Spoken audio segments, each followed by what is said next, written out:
But one of the other concerns here has been about prominent social media users that have gone missing in the last few days. I'm here with Irongo Horton, who's the executive director of Amnesty International. What more do we know about these missing users? I mean, as Amnesty International, we are horrified by some of the testimonies we've heard over the last 24 hours. We have probably about 12 people unaccounted for who have been picked up, in many cases by people who are uniformed or not uniformed, but essentially they have been abducted in the middle of the night, and there has been no opportunity for them to get either legal assistance or for their families to know what is happening with them.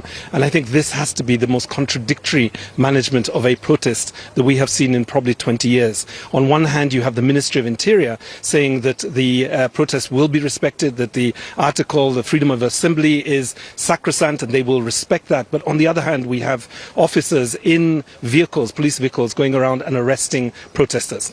So who you think the police are the ones that arrested these 12 people? We have no doubt that many of these cases are police officers. We have had not just license plates, but we have had even testimonies of people who were there when they were being abducted by people who said that they were police officers. But the pattern is very clear. It seems to be that this is a special unit operating under the auspices of the Nairobi Regional Commander, Adamson Bungei, and it is not operating within the normal practices of police, which essentially would be that you are essentially informed of the charges of why you've been arrested. In many cases, people are just being arrested. They have been taken to police stations or to other locations, but it is impossible for us to be able to reach people quickly, and that's been the major concern. I think what we're going to start seeing is a lot more families beginning to use the constitutional principle within our constitution that says that they can apply for habeas corpus, because essentially we are now seeing not just abductions but disappearances. I should point out that CNN has reached out to the Kenya police about these people who are reported missing.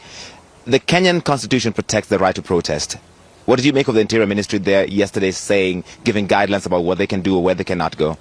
The Interior Minister's position yesterday was lawful. He spoke very much in terms of the framework for the Article 37, but we also need to be worried about phrases around the possibility of counter-protesters, and it is really important that the police today essentially protect all that wish to express themselves. The show of force that you see on the streets of Nairobi today is really quite shocking. I mean, we have really the scenes of potentially a war-torn city with military presence, not just police officers. Irongo, thank you so much. Irongo Horton, Executive Director of Amnesty International Kenya. So the protests begin in a few more hours, not just here in Nairobi, but other parts of the country. It's been a really organized movement, especially by Kenya's youth, Anna.